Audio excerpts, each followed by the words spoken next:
میرا قدر خطاب سامعین کے سامنے پیش فرمائیں۔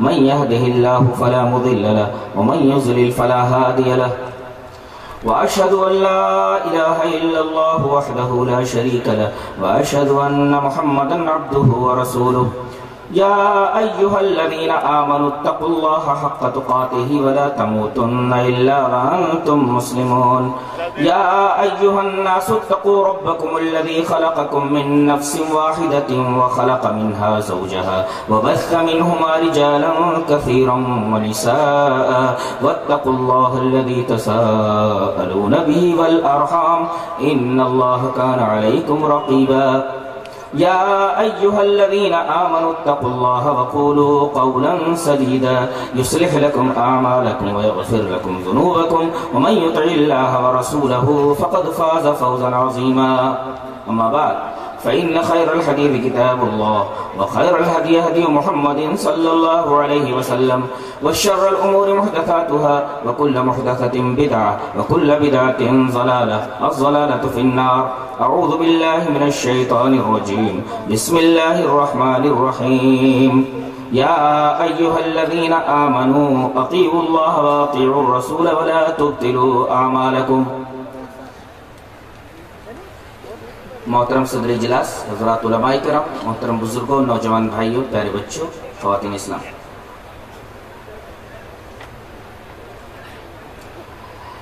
موضوع تاریخ سے متعلق ہے اور آپ کو معلوم ہے کہ تاریخ ایک خشک موضوع ہے، تاہم کوشش یہ کروں گا کہ اس خشک موضوع کو تر بنا کر کے آپ کے سامنے پیش کروں۔ موضوع ہے تاریخ اہل حدیث۔ اس سے پہلے کہ میں اپنے موضوع پر آؤں، بطور توطیہ اور تمہید ایک شبہے کا ازالہ کر دوں۔ ہمیں وہابی اور نجدی کہا جاتا ہے۔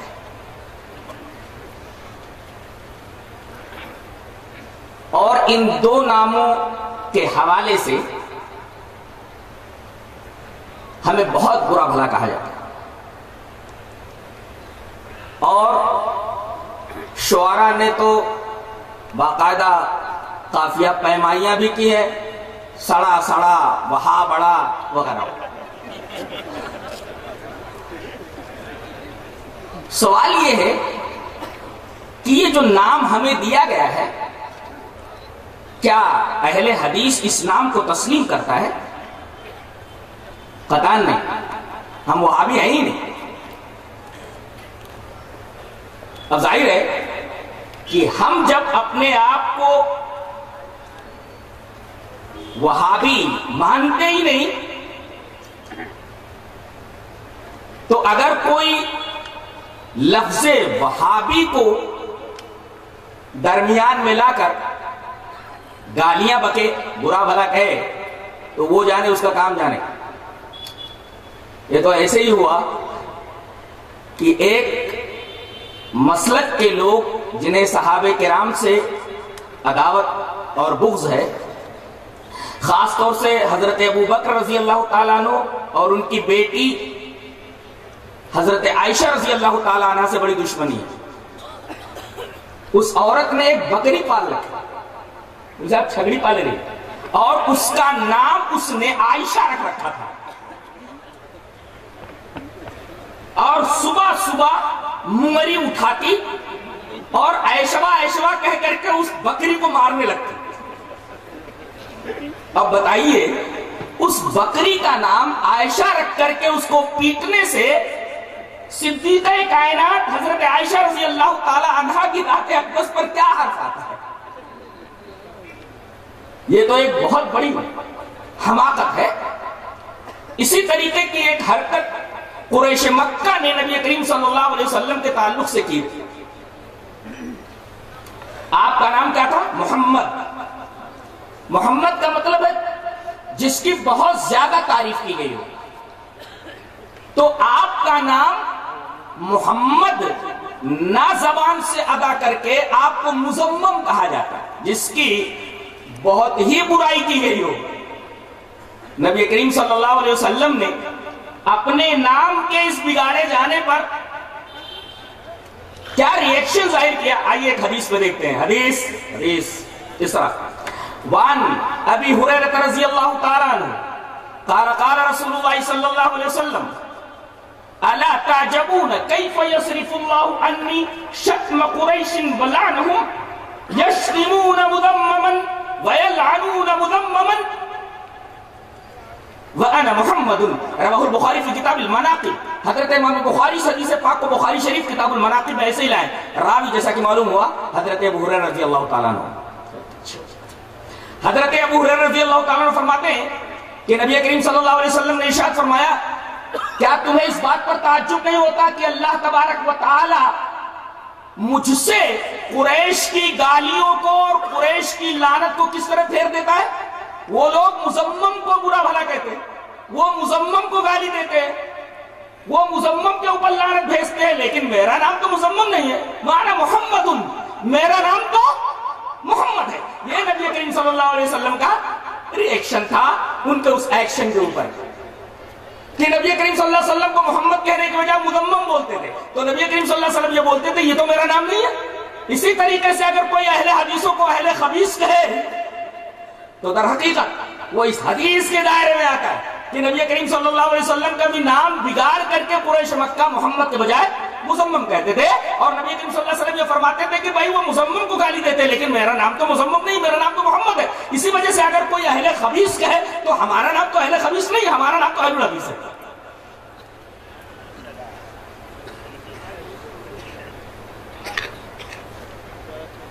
تو یہ بات سمجھ میں آئی کہ ہم لوگ وہابی نہیں ہیں اور نہ نجدی ہیں۔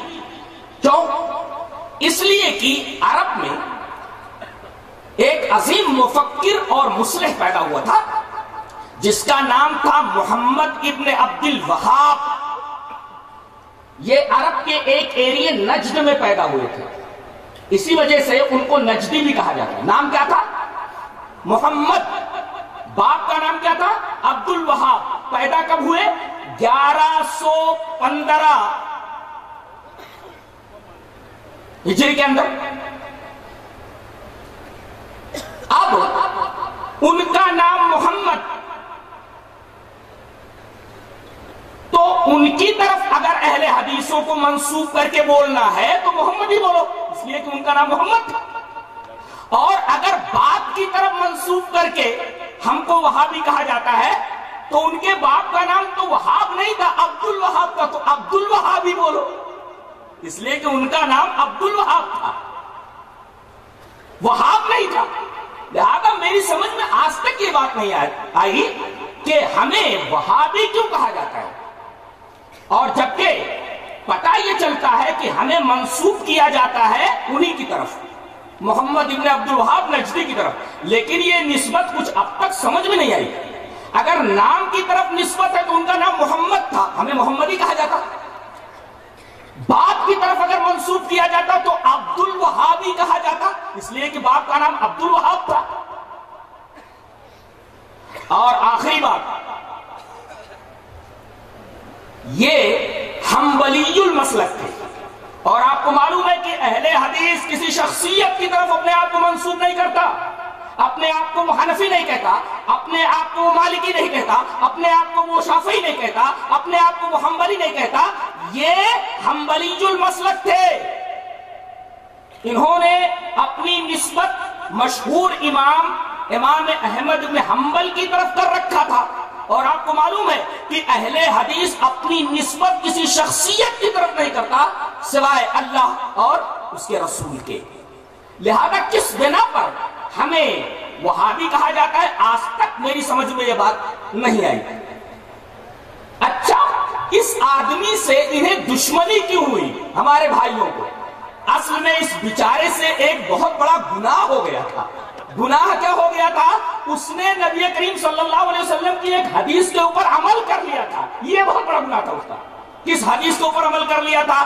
اس سے پہلے کہ میں وہ حدیث آپ کے سامنے پیش کروں، میں یہ بتا دوں کہ ایک زمانہ ایسا تھا کہ سعودی عرب کے اندر قبروں کو پختہ بنا لیا گیا تھا اور پکی قبریں بنا بنا کر کے لوگ ان قبروں سے استمداد کرتے تھے، قبر والوں کو مشکل کشائی کے لیے پکارتے تھے، ان سے استمداد کرتے تھے، مدد مانگتے تھے۔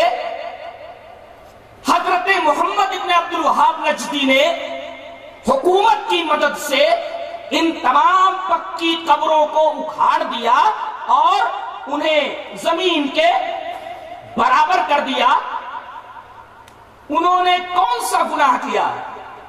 انہوں نے جو یہ عمل کیا در حقیقت نبی کریم صلی اللہ علیہ وسلم کی ایک حدیث کی روشنی میں کیا، اور اگر حدیث پر عمل کرنا گناہ ہے تو یہ گناہ ان سے ہوا ہے۔ وہ کون سی حدیث ہے؟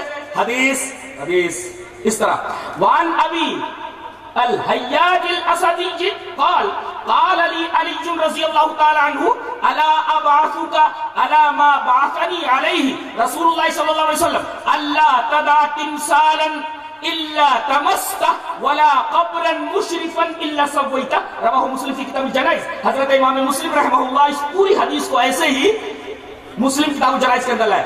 راوی حضرت ابو حیاج اسدی ہے۔ حضرت ابو حیاج اسدی سے روایت ہے، وہ کہتے ہیں کہ نبی کریم صلی اللہ علیہ وسلم کے داماد محترم حضرت علی رضی اللہ تعالیٰ عنہ نے مجھ سے کہا کہ ابو حیاج، کیا میں تجھے ایسی مہم کے اوپر نہ بھیج دوں جس مہم کے اوپر خود جناب محمد رسول اللہ صلی اللہ علیہ وسلم نے مجھے بھیجا تھا؟ ابو حیاج نے کہا کہ اے نبی کے داماد محترم، جس مہم پر نبی نے آپ کو بھیجا تھا، اگر آپ مجھے بھیجنا چاہتے ہیں تو یہ میرے لیے سعادت کی بات ہے۔ وہ مہم کون سی تھی جس مہم پر نبی نے آپ کو بھیجا تھا؟ تو حضرت علی رضی اللہ تعالیٰ عنہ نے فرمایا کہ میرے نبی نے، جناب محمد رسول اللہ صلی اللہ علیہ وسلم نے مجھے ایک مہم کے اوپر بھیجا تھا کہ جو اسٹیچو نظر آئے اسے تو برابر کر دے، اسے مٹا دے، اور کوئی بھی ابھری قبر نظر آئے تو اس ابھری قبر کو برابر کر دے۔ وَلَا قَبْرًا مُشْرِفًا إِلَّا سَوَّيْتَ، کوئی بھی ابھری قبر نظر آئے تو اس کو برابر کر دے۔ اگر محمد ابن عبد الوہاب نجدی نے اگر پکی قبروں کو توڑ کر کے انہیں برابر کر دیا تو یہ تو نبی کریم صلی اللہ علیہ وسلم کی ایک حدیث کے اوپر عمل کرنا ہوا۔ اگر اس وجہ سے لوگ محمد ابن عبد الوہاب نجدی کو برا کہتے ہیں تو وہ اپنے ایمان کی خیر منائے، اس لیے کہ بات کہاں پہنچ رہی ہے؟ یہ بات نبی کریم صلی اللہ علیہ وسلم تک پہنچ رہی ہے کہ وہ کام آپ نے اپنے داماد محترم سے کروایا جو کام حضرت محمد ابن عبد الوہاب نجدی نے کیا۔ ثابت کیا ہوا کہ ہم وہابی نہیں ہیں۔ کیوں ہمیں وہابی کہا جاتا ہے؟ آج تک یہ بات میری سمجھ نہیں ہے۔ اور نہ ہم نجدی ہیں، اس لیے کہ جب ہم کسی شخصیت کی طرف اپنے آپ کو منسوب کرتے ہی نہیں ہیں تو وہابی کہنا ہم کو اور نجدی کہنا کیا معنی دار ہے؟ کیا مطلب رہتا ہے؟ دوسری بات، ہمارے بارے میں کہا جاتا ہے کہ یہ انگریزوں کی اولاد ہے۔ انگریزوں کے زمانے سے پہلے ان کا وجود تھا ہی نہیں، بلکہ انہوں نے اپنا یہ نام انگریزوں سے بنوایا ہے۔ اس سے پہلے اہل حدیثوں کا وجود ہی نہیں تھا۔ یہ نام اہل الحدیث یہ انگریزوں کا دیا ہوا ہے۔ آئیے ذرا پس منظر میں چلتے ہیں۔ 1857 کے آس پاس کا زمانہ ہے، اور اس وقت ہمارا ملک ہندوستان، اس میں ہندو مسلم سب مل کر کے انگریزوں کو ہندوستان کی سرزمین سے بھگانے کے لیے اپنا خون بہا رہے تھے، پسینہ بہا رہے تھے، اور طرح طرح کی تکلیفیں اٹھا رہے تھے۔ اور اس میں پیش اہل حدیث علماء، اہل حدیث نوجوان تھے جو سرحدی علاقوں میں انگریزی فوجوں سے نبرد آزما تھے، اور انگریز ان سے بہت پریشان تھے۔ لوگوں نے ان کے کانوں تک یہ بات پہنچائی کہ جو لوگ درد سر بنے ہوئے ہیں آپ کے، جانتے ہیں یہ لوگ کون ہیں؟ یہ وہابی ہیں۔ اچھا، ان کی پہچان کیا ہے؟ بتایا یہ گیا پہچان یہ ہے کہ مسجدوں میں CID جائے، کسی آدمی کو اگر رفع الیدین کرتا ہوا دیکھ لے یا سینے پر ہاتھ باندھتا ہوا دیکھ لے، جان لے کہ یہی وہابی ہے، اور پکڑ کر اسے تختہ دار کے اوپر چڑھا دو۔ اس طرح پکڑ دھکڑ اہل حدیثوں کی چالو ہوئی۔ وہ لوگ جو لڑ رہے تھے، ٹھیک ہے، وہ اگر ہاتھ میں آئے تو جو چاہو ان کے ساتھ کرو، تمہارے پاس قدرت، تمہارے پاس طاقت، لیکن جو لوگ تم سے نہیں لڑ رہے تھے ان کو مسجدوں سے پکڑ پکڑ کر کے اٹھانا اور طرح طرح کی تکالیف دینا، یہ اس وقت کے اہل حدیث عالم مولانا محمد حسین بٹالوی رحمت اللہ علیہ کی نگاہ میں آئی کہ اس طریقے سے اگر اہل حدیثوں کو مسجدوں سے اٹھایا جاتا رہا تو قرآن و حدیث کی شمع لے کر کے آگے بڑھنے والا ہندوستان میں کوئی ایک بھی نہیں رہ جائے گا، لہذا اس کا کچھ تدارک کیا جائے، کچھ سوچا جائے۔ انہوں نے انگریز حکومت کو ایک درخواست لکھی کہ ہم لوگ وہابی نہیں ہیں اور سارے لوگ انگریزوں سے نہیں لڑ رہے ہیں، ہمارا نام وہابی نہیں ہے، ہمیں وہابیوں کے نام سے نہ پکارا جائے، ہم اہل الحدیث ہیں، ہمیں اہل الحدیث کے نام سے پکارا جائے اور رجسٹروں میں یہی نام ہونا چاہیے۔ جانتے ہیں جواب جو اس کا گورنمنٹ کی طرف سے آیا وہ یہ تھا، غور سے سنیے، جواب یہ تھا کہ ان کو وہابی نہ کہا جائے، بس یہ نہیں تھا کہ ان کی درخواست پر ہم یہ کہتے ہیں کہ ان کو اہل الحدیث کہا جائے، ایسا کچھ بھی نہیں تھا، بلکہ یہ تھا کہ آج سے ان کو وہابی نہ کہا جائے۔ کسی بھی خط کے اندر یہ نہیں ہے کہ کسی انگریز نے یہ لکھا ہو کہ بھائی ہم ان کو اہل الحدیث نام دے رہے ہیں، آج سے ان کو اہل الحدیث کہو، وہابی نہ کہو، بلکہ ہر خط کے اندر یہی تھا کہ ان کو وہابی نہ کہا جائے۔ تو یہ کہنا کہ انگریزوں نے ان کو یہ نام اہل الحدیث دیا ہے، یہ تو سراسر اہل حدیثوں کے اوپر زیادتی اور بہت بڑا ظلم ہے اور جس کی کوئی بنیاد نہیں ہے۔ یہ تو اس شبہے کا جواب ہوا جو شبہ اس طرح پیش کیا جاتا ہے کہ انگریزوں کے زمانے سے پہلے اہل حدیث نام تھا ہی نہیں۔ ایک جملہ یاد رکھیں کہ مولانا محمد حسین بٹالوی نے انگریزوں سے اہل الحدیث نام منوایا ہے، بنوایا نہیں۔ جملہ یاد رہے گا، جملہ یاد رہے گا، بنوایا نہیں، منوایا ہے کہ ہمارا یہ نام پہلے سے ہے، اس کو منوایا، انہوں نے بنوایا نہیں کہ انگریزوں نے یہ نام بنا کر کے اہل حدیثوں کو دیا ہو۔ اہل الحدیث تو پہلے سے تھے، موجود تھے۔ اچھا، اب آئیے اہل الحدیث کہاں سے ہیں اس سلسلے میں۔ پہلی حدیث اس طرح، وعن ابی ہریرہ رضی اللہ تعالی عنہ انہ قال قیل یا رسول اللہ من اسعد الناس بشفاعتک یوم القیامہ قال رسول اللہ صلی اللہ علیہ وسلم لقد ظننت یا ابا ہریرہ ان لا يسألنی عن هذا الحديث احد اول منك لما رأيت من حرصك على الحديث اسعد الناس بشفاعتي يوم القيامة من قال لا اله الا الله خالصا من قلبه ونفسه۔ رواه البخاری فی کتاب العلم۔ حضرت امام بخاری شریف کے اندر کتاب العلم کے اندر روایت اسی طریقے سے ہے، میں نے عادت کے مطابق پوری روایت ریفر کر دی ہے۔ حضرت ابو ہریرہ فرماتے ہیں کہ جناب محمد رسول اللہ صلی اللہ علیہ وسلم سے انہوں نے پوچھا کہ اللہ کے رسول ایک سوال ہے، کہا کہ پوچھو، کہا کہ یہ بتائیے کہ قیامت کے میدان میں آپ کی سفارش کے درمیان، آپ کی سفارش سے بہرور وہ کون سا خوش نصیب ہوگا جس کو قیامت کے دن میدان محشر میں آپ کی سفارش نصیب ہوگی۔ نبی کریم صلی اللہ علیہ وسلم نے ابھی جواب نہیں دیا، بلکہ ابو ہریرہ رضی اللہ تعالیٰ عنہ سے یہ کہا، اے ابو ہریرہ مجھے یقین تھا کہ یہ سوال تم سے پہلے کوئی نہیں کرے گا، تم ہی یہ سوال کرو گے۔ کیوں؟ لما رأیت من حرصک علی الحدیث، اس لیے کہ تم حدیث کے بہت زیادہ حریص ہو، حدیث سے تمہیں بہت دلچسپی ہے۔ میں ایک بات بولنا چاہتا ہوں، نبی کریم صلی اللہ علیہ وسلم کی زبان مبارک سے لفظ حدیث الحدیث نکلا، لما رأیتک من حرصک علی الحدیث، حدیث کے اوپر تم بہت زیادہ حریص ہو، تمہیں حدیث سے بہت زیادہ دلچسپی ہے۔ یہ دیکھیے لفظ الحدیث موجود ہے، اور حضرت ابو ہریرہ کی آپ نے تعریف کیوں کی؟ اس لیے کہ وہ نبی کریم صلی اللہ علیہ وسلم کی حدیثوں کو لکھتے تھے، یاد کرتے تھے۔ اچھا، حدیث کا لفظ اس حدیث کے اندر مل گیا۔ اب میں آپ سے پوچھوں، قانون موجود ہو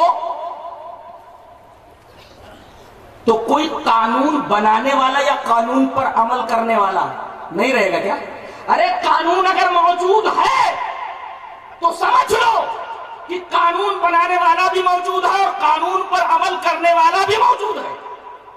جی، اب حدیث اگر موجود ہے تو حدیث بولنے والا بھی موجود جناب محمد صلی اللہ علیہ وسلم، اور حدیث کے اوپر عمل کرنے والا بھی موجود صحابہ کرام رضوان اللہ تعالی علیہم اجمعین۔ تو حدیث موجود ہو، اس پر عمل کرنے والے اہل الحدیث نہ ہوں، یہ تو ہو ہی نہیں سکتا۔ ہاں، ایک سوال آپ کر سکتے ہیں کہ جب حدیث موجود تھی، اہل الحدیث بھی موجود تھے، تو یہ نام صحابہ کرام نے اپنا کیوں نہیں رکھ لیا، ظاہر کیوں نہیں کر دیا؟ جواب بالکل سمپل ہے کہ اس وقت صحابہ کرام کے مقابلے میں یہ مسلمان تھے اور مقابلے میں صرف کافر تھے، اور کوئی تھا ہی نہیں، ایک ماننے والا ایک نہ ماننے والا۔ لہذا اس وقت صحابہ کرام نے اپنے آپ کو صرف مسلم کہا، اس لیے کہ اپوزٹ میں صرف ایک ہی فرقہ تھا، ایک ہی گروہ تھا، وہ تھا انکار کرنے والوں۔ ماننے والوں کو مسلم کہا گیا، اور مقابلے میں جو گروہ تھا انکار کرنے والا قریش مکہ کا، ان کو کافر کہا گیا۔ اس وجہ سے انہوں نے اپنا نام مسلم ہی رکھا۔ لیکن جیسے بات آگے بڑھی اور لوگوں نے نص کے مقابلے میں، قرآن و حدیث کے مقابلے میں رائے کے اوپر عمل کرنا شروع کر دیا، یہ فلاں شخصیت کی رائے ہے، یہ فلاں امام کی رائے ہے، یہ فلاں مفکر کی فکر ہے، یہ فلاں قانون دا کا قانون ہے، جب لوگوں نے وحی الہی کے مقابلے میں رائے ظاہر کرنی شروع کی، تو اب ان مسلمانوں نے، جنہوں نے اپنا نام صرف مسلم رکھ رکھا تھا، صاف کہہ دیا کہ ہم اصحاب الحدیث ہے، تم اصحاب الرائے ہو۔ کیا ایسا ہوا تھا؟ جی ہاں، رائے کا لفظ ہے کیا حدیث میں؟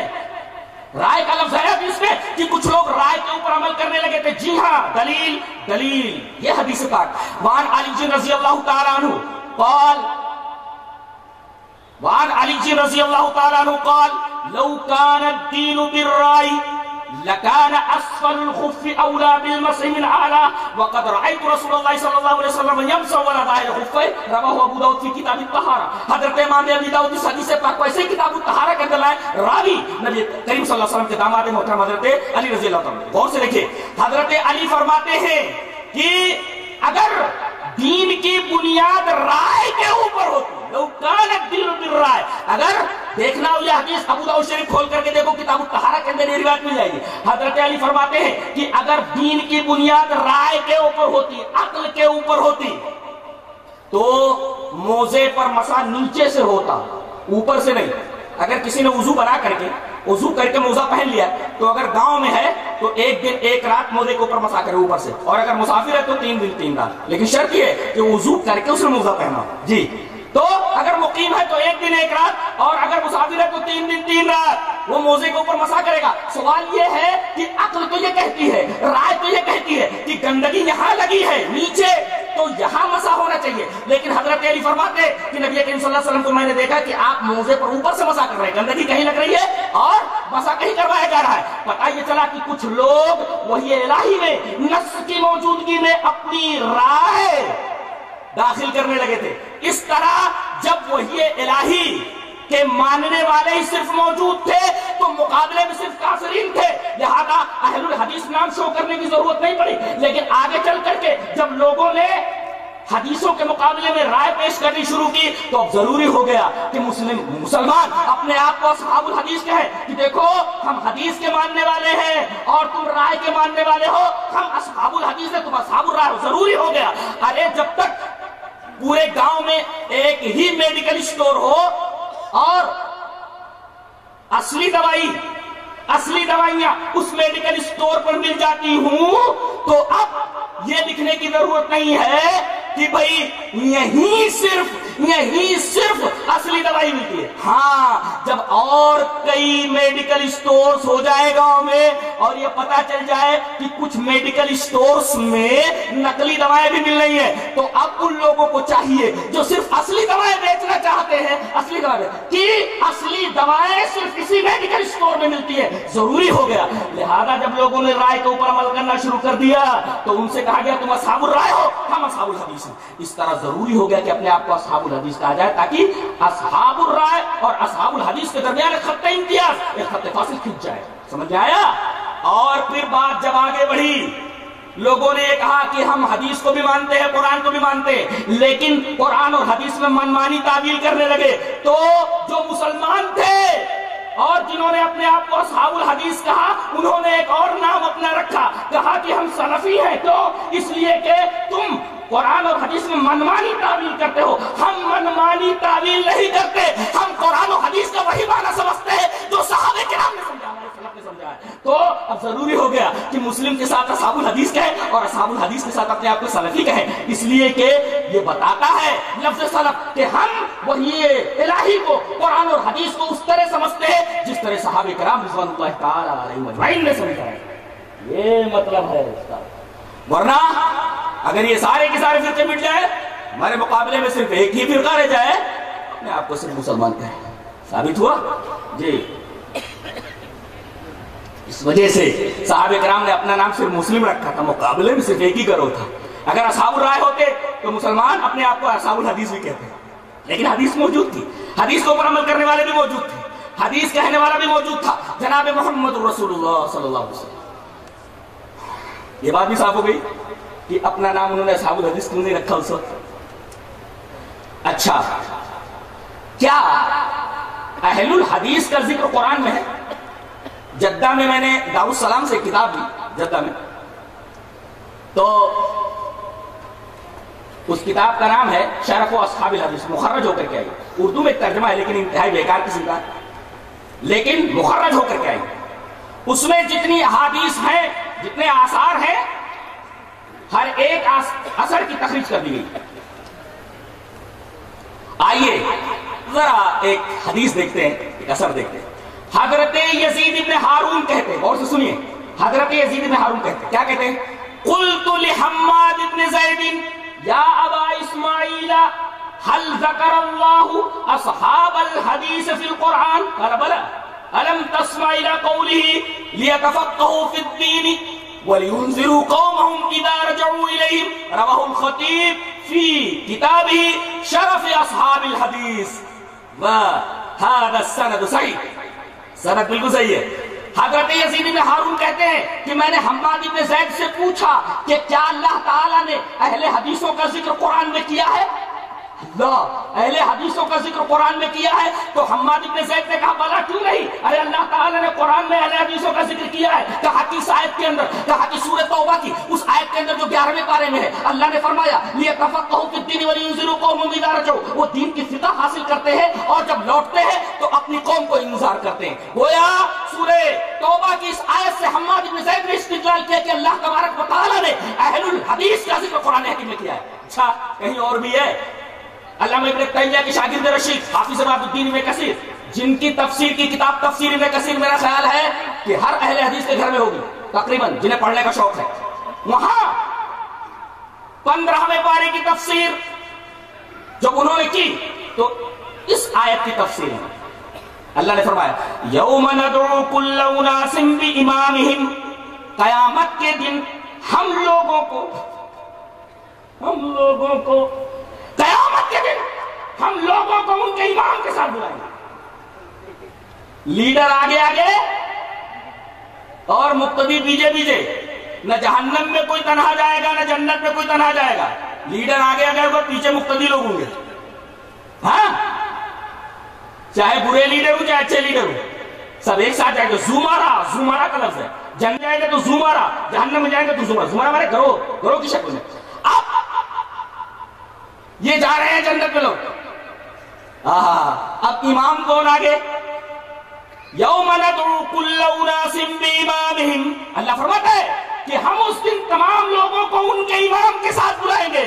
جنہوں نے فرعون کو اپنا امام مانا، فرعون ان کا امام، جنہوں نے حامان کو اپنا امام مانا، حامان کا امام، کسی نے کسی نیتا کو اپنا امام مانا، وہ نیتا ان کا امام، اسی طریقے سے کسی شخصیت کو کسی نے امام مانا، وہ شخصیت ان کی امام، اور کسی نے کسی امام کو اپنا امام مانا تو امام آگے آگے اور پیچھے یہ لوگ۔ اور اس آیت کریمہ کی تفسیر میں حافظ اماد الدین ابن کثیر لکھتے ہیں فقال بعض السلف، بعض سلف یہ کہتے ہیں هذا اکبر شرف لاصحاب الحدیث لان امامهم النبی صلی اللہ علیہ وسلم۔ اس آیت کریمہ میں اہل الحدیث کی فضیلت بیان کی گئی ہے، اس لیے کہ قیامت کے دن ان کا امام کائنات جناب محمد رسول اللہ صلی اللہ علیہ وسلم۔ یہ ہے کتنے خوش نصیب ہیں آپ لوگ، جب بڑا امام موجود ہے تو کسی اور امام کے پیچھے جانے کی کیا ضرورت ہے؟ بتایا انہوں نے کہ بعض سلف نے یہ کہا کہ اس آیت کریمہ میں اہل الحدیث کی فضیلت بیان کی گئی ہے، ھذا اکبر شرف لاصحاب الحدیث، اس میں اہل حدیثوں کی فضیلت بیان کی گئی ہے اس لیے کہ قیامت کے دن ان کے امام لأن امامہم النبی صلی اللہ علیہ وسلم، اس لیے کہ اس دن نبی کریم صلی اللہ علیہ وسلم ان کے امام ہوں گے۔ آگے آگے نبی جا رہے ہیں، پیچھے آپ کی اتباع کرنے والے جا رہے ہیں۔ خوش ہو جاؤ۔ ان دو آیتوں سے معلوم ہوا کہ اہل الحدیث کا ذکر قرآن میں بھی ہے۔ جی اب حدیثوں کی طرف آتے ہیں، آ جائیے۔ پہلے حدیث ترمذی کے دیکھتے ہیں جسے امام ترمذی رحمۃ اللہ علیہ کتاب الفتن میں لائے۔ حدیث اس طرح وعن معاویہ بن قرۃ عن ابیہ قال قال رسول اللہ صلی اللہ علیہ وسلم اذا فسد اہل الشام فلا خیر لكم لا تزال طائفة من امتی منصورین لا يضرهم من خذلهم حتى تقوم الساعة قال محمد بن اسماعیل قال علی بن المدینی هم اصحاب الحدیث رواہ الترمذی فی کتاب الفتن۔ ترمذی شریف کھولیے کتاب الفتن، اس کے اندر یہ پوری کی پوری روایت دیکھیے جسے امام ترمذی کتاب الفتن کے اندر لائے۔ معاویہ بن قرۃ اپنے باپ سے روایت کرتے ہیں، وہ کہتے ہیں کہ نبی کریم صلی اللہ علیہ وسلم نے ارشاد فرمایا کہ جب شام والے خراب ہو جائے تو تمہارے لیے کوئی خیر کی بات نہیں ہے، اور ایک بات یاد رکھو میری امت کا ایک گروہ برابر حق کے اوپر رہے گا اور اللہ کی طرف سے اس کی مدد ہوتی رہے گی۔ غور فرمائیے، مدد ہوتی رہے گی یہاں تک کہ کوئی بھی نقصان پہنچانے والا، ان کو رسوا کرنے والا اپنے مقصد میں کامیاب نہیں ہوگا، ان کو کوئی تکلیف نہیں پہنچا سکتا، ان کو رسوا نہیں کر سکتا قیامت تک۔ اب یہ حدیث پیش کی گئی اور کہا گیا ایک گروہ ہوگا۔ اب یہ گروہ کون سا ہوگا؟ امام ترمذی رحمۃ اللہ علیہ اپنے استاد امام بخاری رحمۃ اللہ علیہ کا قول نقل کرتے ہیں، اور امام بخاری رحمۃ اللہ علیہ اپنے استاد مشہور محدث مشہور ناقد حدیث علی ابن مدینی کا قول نقل کرتے ہیں۔ قال محمد بن اسماعیل، حضرت اسماعیل محمد بن اسماعیل بخاری فرماتے ہیں کہ میرے استاد علی ابن مدینی نے فرمایا کہ یہاں اس گروہ سے مراد اصحاب الحدیث ہے۔ قال محمد بن اسماعیل قال علی ابن مدینی هم اصحاب الحدیث۔ اس حدیث پاک میں جو گروہ ہے جو قیامت تک رہے گا اس سے مراد اہل الحدیث ہے۔ جی یہ حدیث رہی، پہلی حدیث رہی۔ اچھا اب دوسری حدیث دیکھتے ہیں۔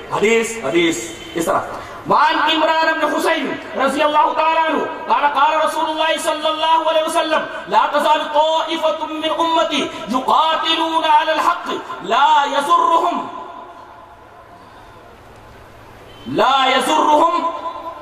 من خذلهم حتى تقوم الساعة۔ حدیث اس طرح وعن عمران بن حسین رضی اللہ تعالی عنہ قال قال رسول اللہ صلی اللہ علیہ وسلم لا تزال طائفة من امتی يقاتلون على الحق قال يزيد بن هارون ان لم يكونوا اصحاب الحديث فلا ادري من هم رواه الخطيب في شرف اصحاب الحديث وسنده صحيح۔ اس کی سند صحیح ہے۔ حضرت عمران بن حسین فرماتے ہیں کہ نبی کریم صلی اللہ علیہ وسلم نے ارشاد فرمایا کہ میری امت کا ایک گروہ ایسا رہے گا جو حق کی مخالفت کرنے والوں سے لڑتا رہے گا، جو بھی ناحق کر رہیں گے ان سے لڑتا رہے گا حتی تقوم الساعہ، یہاں تک کی قیامت آ جائے۔ وہ گروہ کون سا ہوگا؟ قول پیش کر رہے قال یزید بن ہارون، یزید بن ہارون کہتے ہیں ان لم یکونوا اصحاب الحدیث فلا ادری من هم، اس طائفہ اس گروہ سے مراد اگر اہل الحدیث نہیں ہے تو میں نہیں جانتا کون ہے، فلا ادری من، میں نہیں جانتا کہ کون ہے۔ یہ دوسری حدیث رہی۔ تیسری حدیث اس طرح وان سعید بن یعقوب الطائی او غیرہ قال ذکر ابن المبارک حدیث النبی صلی اللہ علیہ وسلم لا تزال طائفة من امتی ظاہرین علی الحق لا يضرهم من ناواهم حتى تقوم الساعة قال ابن المبارک هم عندي اصحاب الحدیث رواہ الخطیب فی شرف اصحاب الحدیث وسندہ صحیح۔ حضرت سعید بن یعقوب طائی وغیرہ نے کہا کہ ابن المبارک جو امام ابو حنیفہ کے استاد شاگرد ہیں، حضرت امام ابو حنیفہ کے شاگرد ہیں ابن المبارک، انہوں نے نبی کریم صلی اللہ علیہ وسلم کی یہ حدیث پڑھی کہ لا تزال طائفة من امتی ظاہرین علی الحق، کہ ایک گروہ میری امت کا ایسا رہے گا جو غالب رہے گا، ناحق پر چلنے والوں سے لڑتا رہے گا اور ان سے مخالفت کرنے والے ان کو کوئی نقصان نہیں پہنچا سکتے۔ اس حدیث کو بیان کرنے کے بعد قال ابن المبارک، امام ابو حنیفہ رحمۃ اللہ علیہ کے شاگرد ابن المبارک فرماتے ہیں ہم عندی اصحاب الحدیث، اس حدیث سے مراد میرے نزدیک اہل الحدیث ہے۔ یہ رہی تیسری حدیث جو پیش کی گئی۔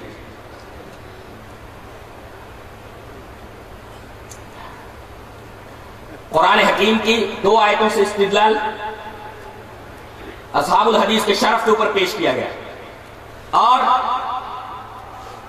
اس کے بعد الگ ترتیب 3 حدیثیں پیش کی گئی جن کے اندر صاف لفظ اصحاب الحدیث موجود ہے۔ یہ لفظ کیا انگریزوں کے زمانے کا ہے؟ یہ بہت پہلے کا ہے، نہیں بہت پہلے کا ہے۔ دلیل دی جائے۔ حضرت امام شیبی جانتے یہ ایک بہت بڑے تابعی ہیں، کتنے صحابہ کرام سے ملے ہیں؟ حافظ ابن حجر رحمۃ اللہ علیہ کی تہذیب التہذیب اٹھا کر کے دیکھیے، حافظ ابن حجر اسقلانی رحمۃ اللہ علیہ نے اپنی کتاب تہذیب التہذیب کے اندر یہ لکھا ہے کہ امام شیبی یہ فرماتے ہیں کہ ادرکت 500 من الصحابہ، میں نے 500 صحابہ کرام سے ملاقات کی ہے، میں نے 500 صحابہ کرام کو دیکھا ہے۔ اب بتائیے امام شیبی فرماتے ہیں کہ میں نے 500 صحابہ کرام سے ملاقات کی ہے، میں 500 صحابہ کرام کا شاگرد ہوں۔ اچھا، اب اگر یہ اہل الحدیث کا لفظ بولے تو اس کا مطلب ہے کہ صحابہ کرام کے زمانے میں بھی یہ لفظ موجود تھا، اس لیے کہ انہوں نے 500 صحابہ کرام سے ملاقات کی۔ اب حضرت امام شیبی کا قول جسے امام حاکم نے ترجمہ شیبی کے اندر پیش کیا ہے اور تذکرۃ الحفاظ میں حافظ ذہبی نے اس کو نقل کیا ہے، عبارت اس طرح وعن الشیبی قال كره الصالحون الأولون الإكثار من الحديث ولم استقبلت من أمري ما استدبرت ما حدثت إلا بما أجمع عليه أهل الحديث قال الحاكم في ترجمة الشيبي في تذكرة الحفاظ۔ حضرت امام حاکم رحمۃ اللہ علیہ شیبی کی سوال حیات میں ان کی بایوگرافی کے اندر اس کو بیان کرتے ہیں تذکرۃ الحفاظ کے اندر۔ امام شیبی فرماتے ہیں کہ پہلے کے نیک لوگوں نے الٹی پلٹی حدیثیں کثرت سے بیان کرنے سے منع کیا ہے، اور اگر وہ بات جو مجھے بعد میں معلوم ہوئی پہلے سے معلوم ہو جاتی تو میں وہی حدیثیں بیان کرتا جو اہل الحدیث بیان کرتے ہیں، جس پر اہل الحدیث کا اجماع ہے۔ بتائیے یہ آدمی تقریباً 500 صحابہ کرام سے مل رہا ہے اور تابعی ہے، یہ صحابہ کرام کو پائے ہوئے، صحابہ کرام کے زمانے سے جڑا ہوا ہے۔ اگر یہ آدمی لفظ اہل الحدیث استعمال کرتا ہے تو کون پاگل یہ کہے گا کہ یہ لفظ انگریزوں کے زمانے کا ہے؟ یہ لفظ تو تابعین کے زمانے میں، یہ لفظ صحابہ کرام کے زمانے میں موجود تھا، جیسا کہ تذکرۃ الحفاظ کے اندر امام شیبی کے اس قول سے بھی گزارا۔ اس کا مطلب یہ ہوا کہ یہ لفظ پہلے ہی سے موجود تھا۔ امام شیبی اگر یہ بات کہے تو اس کا مطلب تابعین کے زمانے میں بھی یہ لفظ موجود تھا اہل الحدیث کا، اور صحابہ کرام جن میں سے 500 سے تو انہوں نے ملاقات کی ہے، ان کے درمیان بھی یہ لفظ موجود تھا۔ اتنی بات اگر سمجھ میں آ گئی تب ہم آگے بڑھتے ہیں۔ ایک سوال یہ کرتے ہیں کہ ارے 200 سال پہلے کی کوئی مسجد اہل حدیث ہو تو بتاؤ، تمہاری کوئی مسجد ہی نہیں 200 سال پہلے، یعنی کہنا یہ چاہتے ہیں کہ امام جب دنیا میں آئے اس کے بعد سے مسجدیں جو بنی ہیں ساری کی ساری مقلدین کی مسجدیں بنی ہیں.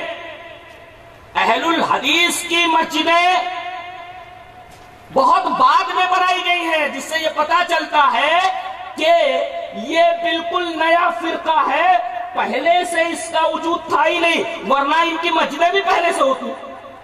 تو ہم یہ پوچھ رہے ہیں، اچھا یہ بتاؤ تمہارے امام صاحب امام ابو حنیفہ رحمۃ اللہ علیہ، ان کی سن پیدائش کیا ہے؟ سن 80 نا.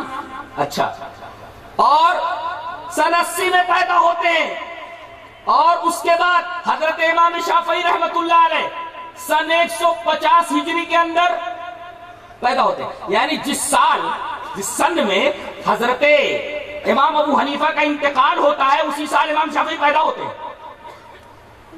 تو سن 80 ہجری کے اندر امام ابو حنیفہ کی پیدائش ہوئی، 150 کے اندر امام شافعی کی پیدائش ہوئی، سن 90 ہجری کے اندر امام مالک کی پیدائش ہوئی، اور سن 164 ہجری کے اندر حضرت امام احمد بن حنبل کی پیدائش ہوئی. اب میں نے یہ پوچھا کہ سن 80 سے پہلے جتنی مسجدیں تھیں وہ کن کی تھی؟ وہی اہل حدیثوں کی مسجدیں تھیں.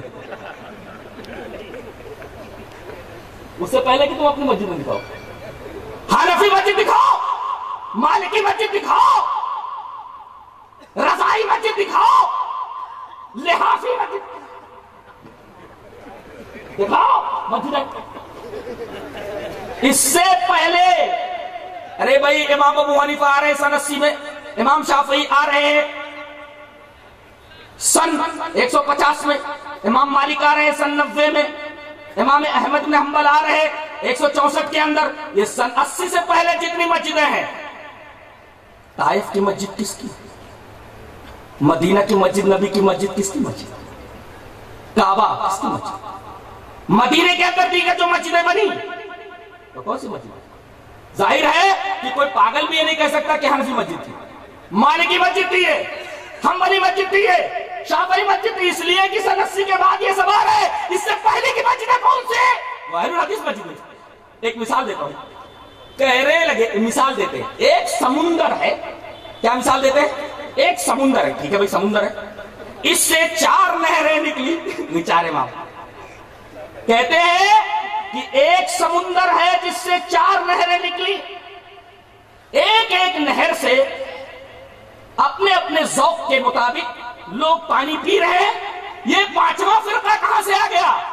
تو جلال الدین قاسمی نے کہا کہ 5واں فرقہ بتاؤں کہاں سے آ گیا؟ وہی سمندر ہے وہ جہاں پہ 4 نہر نکلی.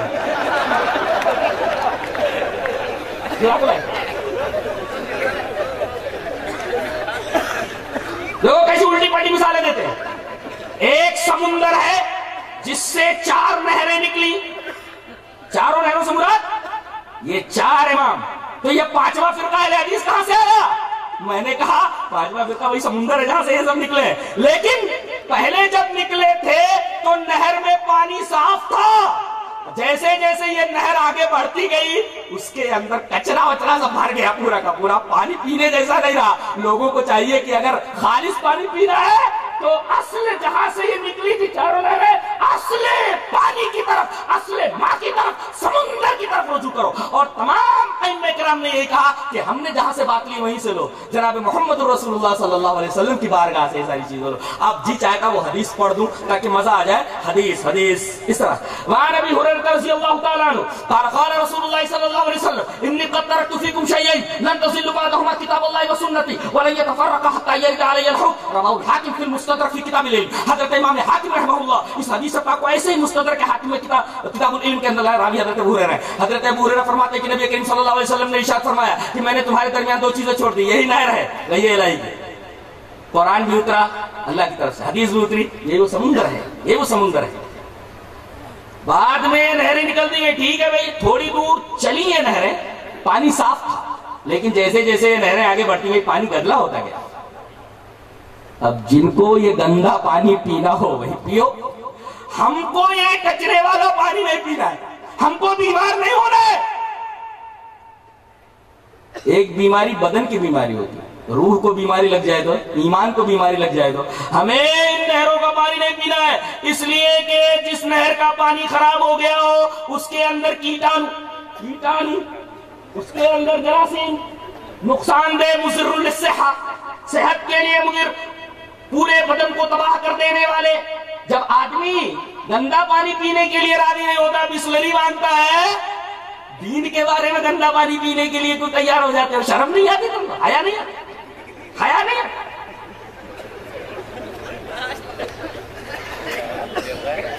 بسلری پیتا ہے پانی اپنا جسم بچانے کے لیے، لیکن اپنا ایمان بچانے کے لیے اپنے ایمان کی فکر، بدن کی فکر کر رہا ہے تو بسلری پی رہا ہے، لیکن اپنے ایمان کی فکر اسے نہیں ہے، کہیں سے بھی پانی پی لیتا، کہیں سے بھی پانی پی لیتا.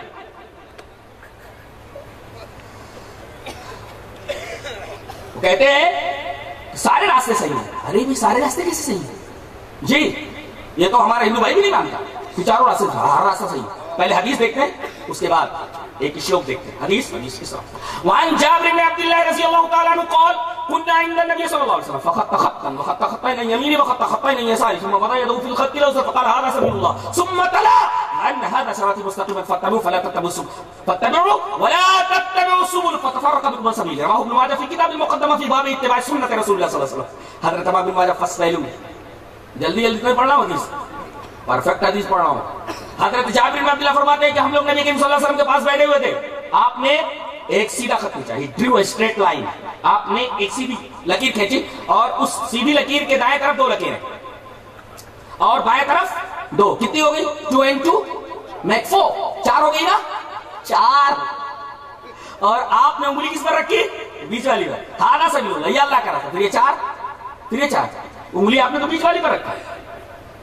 گویا وہی نہر ہے، وہ نہر کی جو مثال میں نے دی نا، یہ لکیر سے آپ نے سمجھایا، نبی کریم صلی اللہ علیہ وسلم نے سمجھایا، اس کو بورڈ کے اوپر سمجھایا. ایک لکیر کھینچی، لکیر کے دائیں طرف 2 لکیریں، لکیر کے بائیں طرف 2 لکیریں، اور آپ نے فرمایا یہ جو سیدھی لائن جا رہی ہے یہ اللہ کا راستہ ہے. پھر یہ 4 یہ اللہ کے راستے نہیں ہے، آگے چل کر کے سب خراب ہو گئے راستہ. جی آپ نے فرمایا فاتبعوا، کسی ایک راستے کی اتباع کرو، ولا تتبعوا، راستے کے اوپر چلو، راستوں پر نہ چلو. کیا؟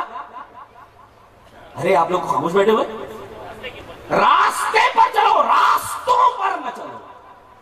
ہاں گیتا کے شلوک بھی ہے، سرو دھرمان پریتجیہ مامیکم شرنم ورج اہم تو سرو پاپیبھیو موکشیشیامی ما شوچا. سرو دھرمان، دھرمہ دھرمو دھرما، دھرمم دھرمو دھرمان، دھرمیڑ دھرمابھیام دھرمے، دھرمائے دھرمابھیام دھرمیبھے، دھرمات دھرمابھیام دھرمیبھے، دھرمس دھرمیو دھرمارام، دھرمے دھرمیو دھرمیشو. تو دھرمان میں سرو دھرمان، سارے کے سارے دھرم، پریتیج تیاگ کر کے، سارے کے سارے دھرموں کو، راستوں کو تیاگ کر کے، مام ایکم شرنم ورج، میرے ایک کی شرن میں آ جائے. ہاں سبیل اللہ، یہ اللہ کا راستہ. سرو دھرمان پریتیج، تمام دھرموں کو، راستوں کو چھوڑ کر صرف میری شرن میں آ جا. تو اہم، تو اہم مانے میں، اہم مام مام، اہم اہم میں، مت مم میں مئی. جی اہم میں، تو تجھ کو، میں تجھ کو تمام پاپوں سے، سرو پاپیبھیو، تمام پاپوں سے، موکشیشیامی، نجات دے دوں گا، موکش دے دوں گا، ما شوچا، ڈونٹ بی سیڈ، غم مت کر. جی غم مت کر، تمام پاپوں سے تجھ کو میں نجات دے دوں گا. تو یہ تو غیر بھی ہمارے برادر وطن بھی اس کو نہیں مانتے. تو گیتا میں آئی سرو دھرمان پریتیج، تمام راستوں کو چھوڑ دے، ایک راستے پر آ جا، صرف ایشور کی شرن میں، وہی سب کچھ کرنے والے. سرو دھرمان پریتیج مامیکم شرنم ورج اہم تو سرو پاپیبھیو موکشیشیامی ما شوچا. عبدالغفار طرف صحیح ہے نا؟ یہ وہ بھائی ڈپلوما کر رہے ہوں سنسکرت سے. تو جی تو راستہ صرف ایک، راستہ صرف ایک، ھذا سبیل اللہ، ایک ہی راستہ ہے جو بارگاہ رسالت سے شروع ہوتا ہے اور جنت کے دروازے پر ختم ہوتا ہے. دیٹ از کالڈ صراط مستقیم اہدنا الصراط المستقیم. نہ اس راستے سے کوئی راستہ نکلتا ہے، نہ اس راستے میں کوئی راستہ آ کر ملتا ہے. یہ راستہ اعلان ہے، تنہا ہے، سیدھا بارگاہ رسالت سے نکلتا ہے، جنت کے دروازے پر پہنچ کر ختم ہو جاتا ہے. بات سمجھ میں آئی؟ جی. یہ بات رہی چاروں راستوں کی. اب آگے بڑھتے ہیں. پیران پیر، پیران پیر، پیر پیرا، پیران پیر. شیخ عبد القادر جیلانی رحمۃ اللہ علیہ کب پیدا ہوئے معلوم ہے؟ حضور تو نیاز کر رہے خالی کب پیدا ہوئے، کب انتقال کر کے اس لوگوں کو کیا لینا دینا ہے، تو کیا لینا دینا ہے. اور مولوی بھی کیا تقریر کرتا معلوم ہے؟ چاول حلال یا حرام؟ حلال. شکر حلال یا حرام؟ حلال. پانی حلال یا حرام؟ حلال. آگ کا استعمال کرنا حلال یا حرام؟ بولے حلال.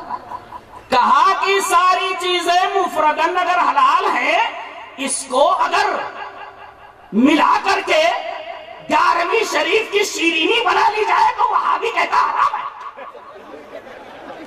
ارے بھیا یہ ساری چیزیں حلال تھی، حرمت باہر سے آئی ہے. مال کسی کا تھا، کسی اور کا کہہ دیا آپ نے، حرام نہیں ہو گیا؟ مال کس کا؟ اللہ کا. کس کو کہہ دیا گیا کس کا ہے؟ دوسرے کو کہہ دیا گیا. وما احل لغیر اللہ بھی اسی کا نام ہے، غیر اللہ کی طرف کسی چیز کو منسوخ کر دینا. چوری نہیں ہے بھائی. آپ کہیں کہ یہ مال اس کا نہیں اس کا ہے، غلط ہے، غلط ہے. تو ان کو نیاز سے لینا دینا. اب ہم بتاتے ہیں حضرت پیدا کب ہوئے. اصل میں ایران کا ایک شہر ہے قبرستان. تحقیق کون کرتا معلوم ہے؟ اہل الحدیث. ایک قدم بھی رکھتا تو دیکھتا ہے کہ قرآن کی آیت اس سلسلے میں کیا کہتی ہے اور نبی کریم صلی اللہ علیہ وسلم کی حدیث کیا کہتی ہے. اسی کا نام تحقیق ہے. اندھے بہرے ہو کر کے کوئی بات نہیں مانتا اہل الحدیث. تحقیق جو لیب میں پروف ہو جائے وہ سائنس، اور جو بارگاہ نبوی سے پروف ہو جائے وہ اہل حدیثی ہے. بارگاہ نبوی سے پروف ہونا ہو وہ بھی ایک لیب ہے، وہ روحانی لیب ہے. سائنسداں کسی چیز کو نہیں مانتا جب تک اس کی لیبوریٹری کے اندر وہ بات صحیح نہ ہو جائے، پروف نہ ہو جائے. ویسے ہم بھی کوئی بات نہیں مانتے جب تک کہ بارگاہ نبوی سے کریکشن نہ اس کا آ جائے. یہ ہے اہل حدیث. سمجھ گئے؟ لم یخروا علیہ صم وعمیان. اللہ کے رحمان کے بندوں کا جہاں تذکرہ کیا گیا بتا دیا گیا اندھے بہرے ہو کر کسی بات پر نہیں گرتے، تحقیق کرتے. کہاں پیدا ہوئے یہ؟ ایران کا ایک شہر ہے قبرستان. اس کا ایک ضلع ہے جیلان. اس جیلان ضلع کے ایک گاؤں نائف کے اندر پیدا ہوا. شیرین کھانے والا بتا سکتا ہے؟ نائف نام بھی نہ معلوم ہے کس گاؤں میں پیدا ہوئے. جیلان جیلان بولتے، وہ جیلان ضلع کا نام ہے. گاؤں کا نام کیا ہے؟ نائف. نون الف زبر نا حمزہ فیضی الف، نائف. تو ایران کے ایک شہر قبرستان کے ایک ضلع جیلان کے ایک گاؤں نائف میں پیدا ہوئے. کون سی ہجری میں؟ سن 470 ہجری میں پیدا ہوئے. انتقال 561. تو میں نے تاریخ بھی بتا دی پیدائش کی اور تاریخ وفات بھی بیان کر دی. قبر کہاں بنی آپ کی؟ بغداد میں. بغداد میں آپ کی قبر میں انتقال ہوا. حضرت کی بہت ساری کتابیں، 2 کتابیں تو مشہور ہیں، میری نگاہ سے گزر چکے. فتوح الغیب بہت پیاری کتاب ہے، اور غنیۃ الطالبین. غنیۃ الطالبین کے صفحہ نمبر 80 کو کھول لو. پیران پیر یہ فرماتے ہیں وَعْلَمْ أَنَّ لِأَهْلِ الْبِدْعَةِ عَلَامَاتٍ يُعْرَفُونَ بِهَا فَعَلَامَةُ أَهْلِ الْبِدْعَةِ الْوَقِيعَةُ فِي أَهْلِ الْأَثَرِ. صفحہ نمبر 80 پر غنیۃ الطالبین کے پیران پیر رحمت اللہ علیہ شیخ عبد القادر جیلانی رحمت اللہ علیہ لکھتے ہیں کہ جان لے کہ بدعتی لوگوں کی کچھ پہچان ہے، علامت ہے جس سے یہ لوگ پہچان لیے جاتے ہیں. علامات یعرفون بہا، یہ بدعتی لوگ کچھ علامتوں کی وجہ سے پہچان لیے جاتے ہیں. پہلی پہچان کون سی ہے؟ ایک دم سری. فعلامت اہل البدعۃ، ان بدعتیوں کی سب سے بڑی پہچان یہ ہے الوقیۃ فی اہل الاثر، اہل حدیثوں کو برا بھلا بہت بولتے ہیں. ان کے عقیدے میں، ان کے عمل کے اندر کیڑے نکالتے ہیں. رفع الیدین کہہ دو، کر دو تو کہتے ہیں کنجھڑوا ہے. اور اگر یہ نماز میں زور سے آمین کہے آمین تو کہتے ہیں تھامو زمین. اس طریقے سے یہ مذاق اڑاتے ہیں جس کو کہتے ہیں کیڑے نکالنا. اور شاعر نے بالکل صحیح کہا کہ وہ نور بن کے زمانے میں پھیل جائے گا، وہ نور بن کے زمانے میں پھیل جائے گا، تم آفتاب میں کیڑے نکالتے رہنا. وہ نور بن کے زمانے میں پھیل جائے گا، تم آفتاب میں کیڑے نکالتے رہنا. تو بدعتیوں کی ایک مثال یہ ہے کہ اہل الحدیث کے عقیدے اور عمل کے اندر کیڑے نکالتے رہتے ہیں. ان کو کافر کہتے ہیں، ان کو برا بھلا بولتے ہیں، ان کو صراط مستقیم سے ہٹا ہوا کہتے ہیں، ان کو گمراہ اگر جہنمی کہتے ہیں. در حقیقت پیران پیر نے ان کے بارے میں فیصلہ کر دیا ہے کہ ان بدعتیوں کی ایک پہچان یہ ہے کہ اہل الحدیث کو گالی دیتے. یہ اگر گالی دیتے ہوئے نظر آئے. اچھا یہ اہل الاثر کون ہے؟ بتایا گیا آگے صفحہ نمبر 85 کے اوپر، 80 کے بعد 85 کے اوپر لکھتے ہیں وَمَا إِسْمَ لَهُمْ إِلَّا أَصْحَابُ الْحَدِيثِ. یہ جو اہل الاثر ہیں جن کے بارے میں یہ دنیا بھر کی باتیں کرتے ہیں، ان کا صرف ایک ہی نام ہے وَمَا إِسْمَ لَهُمْ إِلَّا أَصْحَابُ الْحَدِيثِ. ان کا نام اہل الحدیث ہے. تو اہل اثر کہہ لو یا اہل الحدیث کہہ لو، تو پیران پیر نے کہہ دیا کہ اہل الاثر بھی ہے اور اہل الحدیث بھی ہے. ان کے اندر کیڑے نکالنا در حقیقت بدعتی ہونے کی پہچان ہے.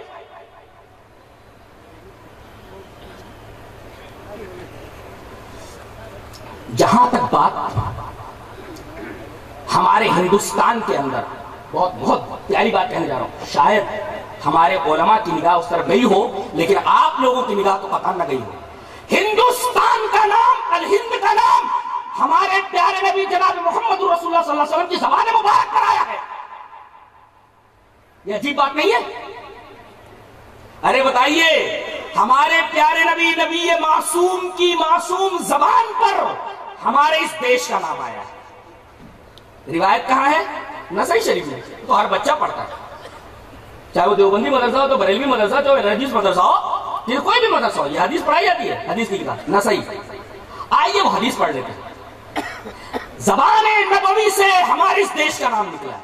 اتنی بڑی بات. حدیث اس طرح وان ثوبان رضی اللہ تعالیٰ، ان کے بارے میں ایک بات بول دوں. حضرت ثوبان کے بارے میں ان سے جتنی بھی روایات آتی ہیں بہت ہی عجیب و غریب ہوتی ہیں. لہذا ان سے جب بھی کوئی روایت آئے، ایک مولوی کو، ایک عالم کو ٹھہر کر کے اس حدیث کے اوپر غور کرنا ضروری ہوتا ہے. جی حضرت ثوبان رضی اللہ تعالیٰ. اب حدیث دیکھیے.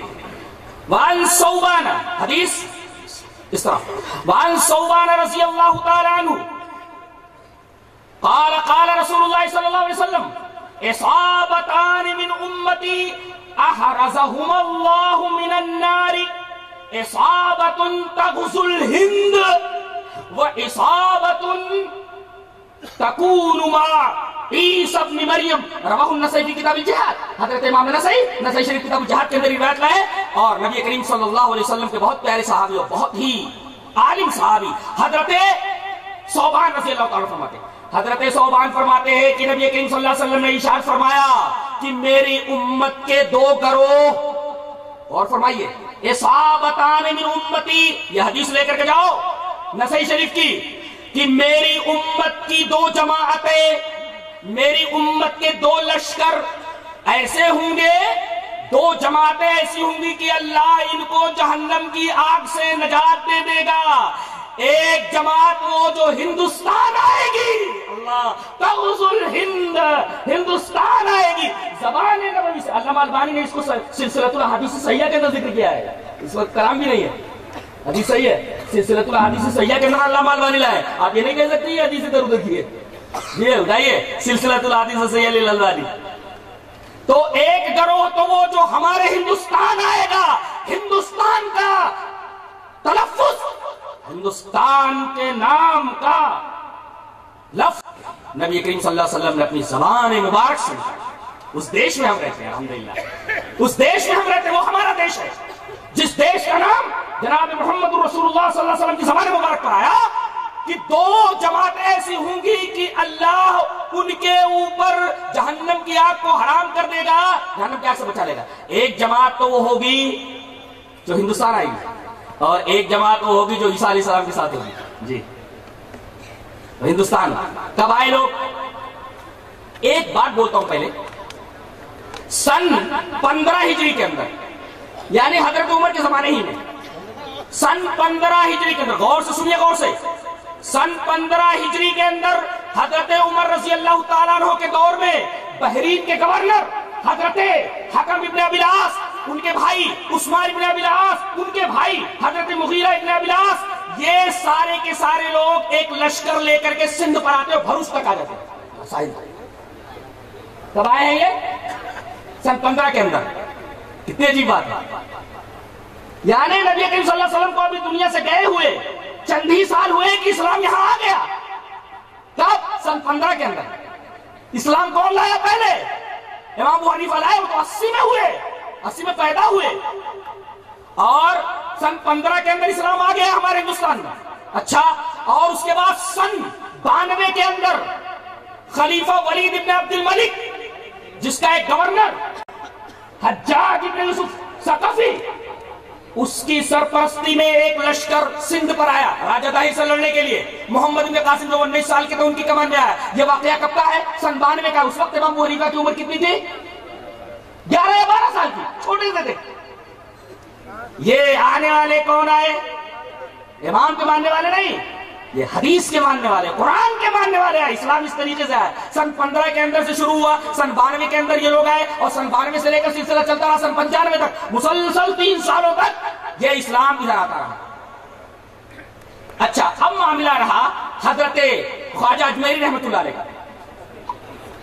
خواجہ اجمیری رحمت اللہ علیہ در حقیقت جنوبی ایران کے ایک علاقے سیستان کے اندر پیدا ہوئے سن 536 کے اندر، اور انتقال ان کا ہوا سن 635 کے اندر۔ اچھا، یہ چلے مکہ آئے، اور مکہ سے مدینہ آئے، اور ان کے جو پیر تھے عثمان ہارونی، مرشد ان کے عثمان ہارونی، جب مدینہ آئے تو ان کے پیر نے کہا دیکھو یہ سامنے نبی کی قبر ہے، سلام کرو، سلام بھیجو۔ دیکھو یہاں ایسا ہوتا ہے نا، پیرا نمی پرند مریدہ می پرارند، پیر لوگ نہیں اڑتے ہیں، مرید لوگ ان کو اڑا دیتے ہیں۔ کہا کہ سلام کر میرے بچے، کہا کہ السلام علیکم یا سید المرسلین، سلام ہو تم پر اے سید المرسلین۔ قبر سے آواز آئی وعلیکم السلام یا سلطان الہند۔ پیرا نمی پرند مریدہ می پرانند، پیر لوگ نہیں اڑتے ہیں، مرید لوگ ان کو اڑا دیتے ہیں، یا سلطان الہند۔ اچھا، پھر یہ بیچارے سن 586 کے اندر، اگر میرا حافظہ غلطی نہیں کر رہا تو سن 586 کے اندر یہ لاہور آئے، لاہور سے یہ ملتان آئے، اور ملتان کے اندر یہ 5 سال تک رہے۔ وہاں انہوں نے سنسکرت سیکھی، سنسکرت ماہر تھے خواجہ اجمیری صاحب جی۔ راجپوت لوگ آئے، ان کے سامنے سورہ اخلاص کی تفسیر انہوں نے سنسکرت میں کی تھی، سنسکرت زبان کے ماہر تھے وہ جی، سنسکرت زبان کے ماہر تھے وہ۔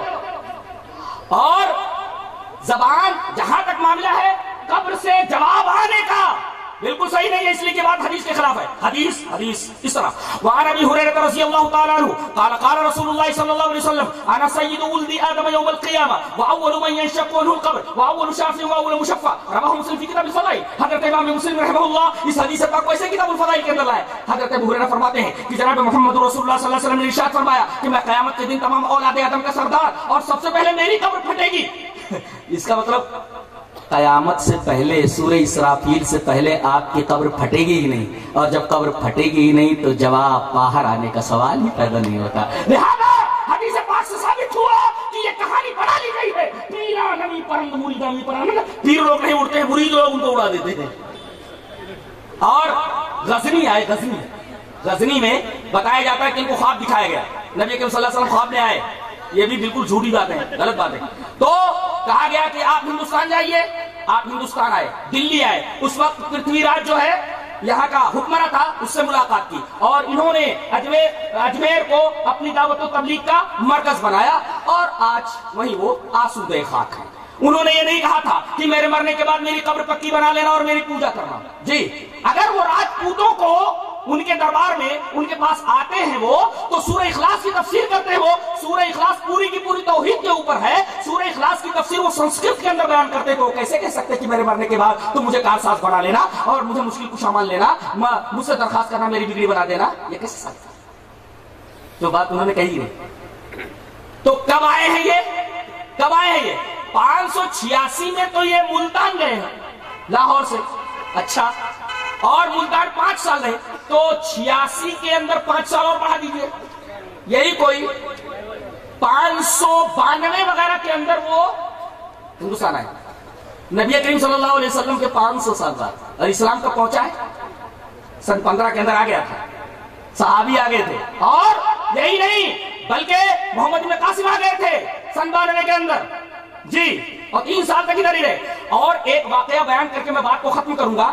آپ حافظ عماد الدین ابن کثیر کی البدایہ والنہایہ پڑھیے, اور ابھی میرے عزیز عبدالغفار نے اس کو ویکیپیڈیا سے نکالا, جو کہ مستند انسائکلوپیڈیا ہے, اس کے اندر نکالا. تو اس کے اندر یہ لکھا ہوا ہے کہ معجزہ شق القمر, نظر ابن حارث آیا, عاص ابن وائل سہمی آیا, ابو جہل آیا اور کہا کہ اے محمد, اگر تم کہتے صلی اللہ علیہ وسلم, اگر تم کہتے ہو کہ تم نبی ہو تو یہ چاند چودھری کا چمک رہا ہے, اس کو 2 ٹکڑے کر کے بتاؤ. نبی کریم صلی اللہ علیہ وسلم نے اپنی انگشت مبارک چاند کی طرف اٹھائی. چاند 2 ٹکڑے ہو کر کے, ایک ٹکڑا جبل ابو قبیس پر, ایک ٹکڑا جبل قیقان کے اوپر ٹھہر گیا. اس کے بعد بھی ایمان نہیں لائے. حقیقت یہ ہے کہ اگر آدمی حق کو قبول نہ کرنے کا فیصلہ کر چکا ہو تو آسمان سے اگر فرشتوں کو اترتا وہ دیکھ لیا, مردے اس سے بات کرنے لگے, وہ ایمان نہیں لاتا. وَلَوْ أَنَّنَا نَزَّلْنَا إِلَيْهِمُ الْمَلَائِكَةَ وَكَلَّمَهُمُ الْمَوْتَىٰ. اگر آدمی حق کو نہ قبول کرنے کا ذہنی فیصلہ کر چکا ہو تو اگر وہ آسمان سے فرشتوں کو اترتا ہوا دیکھ لے یا مردے اس سے بات کرنے لگے تو وہ ایمان نہیں لاتا. لا یؤمن, ایمان نہیں لاتا. جی, تو جب یہ چاند 2 ٹکڑے ہوا, جی اس وقت کیرالا میں ایک جگہ کا نام ہے کوڈنگلور, نا کوڈنگلر, ایسا کچھ نام, کوڈنگلر نام اس کا. وہاں ایک راجا تھا چیرامن پیرومل. جی, اور ان کے خاندان کے ابھی ایک صاحب موجود ہیں, ان کی تصویر بھی موجود ہے انٹرنیٹ کے اوپر, دیکھ لیجیے آپ. وہ بھی مسلمان ہو چکے تھے, وہ اسی خاندان کے ہیں, اور اس مسجد کی تولیت انہی کے ہاتھ میں. جی, تو یہ راجہ اپنی بیوی کے ساتھ, ماں زوجتے ہی اپنی بیوی کے ساتھ یہ محل کی چھت کے اوپر گھوم رہا تھا. اچانک اس کی نگاہ گئی آسمان کے اوپر, دیکھا کہ چاند 2 ٹکڑے ہو کر ادھر ادھر ہو گیا. بڑا حیرت زدہ ہوا, اور پھر اس نے تفتیش کی. پتا چلا کہ ایک نبی مکہ کے اندر ظاہر ہوئے اور اپنے آپ کو اللہ کا نبی کہتے ہیں. فوراً صاف علیہ مکہ کی طرف سفر کیا. وہ آئے, ایمان لائے. نبی کریم صلی اللہ علیہ وسلم نے ان کا نام عبد الرحمن رکھا. واپس جب ہوئے عدن کے مقام پر, عدن کی بندرگاہ کے اوپر بیمار ہوئے, اور انتقال کرنے سے پہلے ان کے ساتھ جو ایک صحابی تھے جن کا نام مالک ابن دینار ہے, مالک ابن دینار کی قبر یہ منگلور کے کہیں آس پاس ان کی قبر موجود ہے. وہ ان کو بھیجا اور کہا کہ میری قوم کے پاس میرا یہ خط لے کر کے جاؤ. دیکھیے یہ بات کب کی ہے, جب نبی کریم صلی اللہ علیہ وسلم ابھی مکہ میں ہے, ابھی مدینہ نہیں آئے. اسی وقت یہ آدمی مکہ پہنچ گیا, اور وہاں سے ایک صحابی ادھر آتے ہیں, اور اس طرح نبی کریم صلی اللہ علیہ وسلم کے مکی دور ہی میں اسلام یہاں آ گیا کیرالا کے. اس سے اس مسجد کا نام ہے مسجد مالک, اور اس مسجد کا نام ہے مسجد چیرامن. یہ مسجد کا نام ہے مسجد چیرامن پیرومل. یہ مسجد ابھی موجود ہے, میں نے پورا نکالا اس کا. عجیب و غریب مسجد ہے, اور اس کے اندر چراغ ہے, ایسے عجیب و غریب قسم کا چراغ ہے. یہ بتاتے ہیں کہ اسی دن اس کی بنیاد سمجھو اس کے ذہن میں ہو گئی. سن 6 کے بعد یہ مسجد کیرالہ میں بنائی گئی. اب یہ کہنا کہ انگریزوں کے زمانے سے پہلے اہل حدیث اپنی مسجد بتائیں, پوچھتے کہ سن 80 سے پہلے کس کی مسجد ہے. آپ جواب تو اہل حدیث کے پاس تو جواب پہلے سے تیار ہے, قرآن و حدیث کی روشنی میں. تو حضرت خواجہ اجمیری آئے ہیں تقریباً 592 کے اندر, اس سے پہلے اسلام یہاں آ چکا ہے. لہذا یہ کہنا کہ انہوں نے ہی سب سے پہلے آ کر کے اسلام پھیلا ہے, یہ بات پائے تحقیق کو نہیں پہنچتی. بتایا چلا کہ سب سے پہلے کتاب و سنت کی شعاع, کتاب و سنت کی روشنی یہاں آئی ہے. اللہ تبارک تعالیٰ ہمیں اس بات کی توفیق دے کہ ہم مسلک اہل حدیث کو سمجھیں, اور قرآن و حدیث کے اصولوں کے اوپر چل کر کے ہم اپنی آخرت بنائیں. اور جب تک زندہ رہے اللہ تبارک و تعالی ہمیں ایمان اور اسلام کے اوپر زندہ رکھے، اسی مسلک کے اوپر زندہ رکھے، قرآن و حدیث کے مسلک پر زندہ رکھے، موت دے تو اس مسلک کے اوپر، قرآن و حدیث کے اوپر خاتمہ بالخیر کرے، اور آخرت میں نبی کریم صلی اللہ علیہ وسلم کی سفارش کے دائرے میں لائے اور جنت الفردوس کرے۔ وآخر دعوانا ان الحمد للہ رب العالمین۔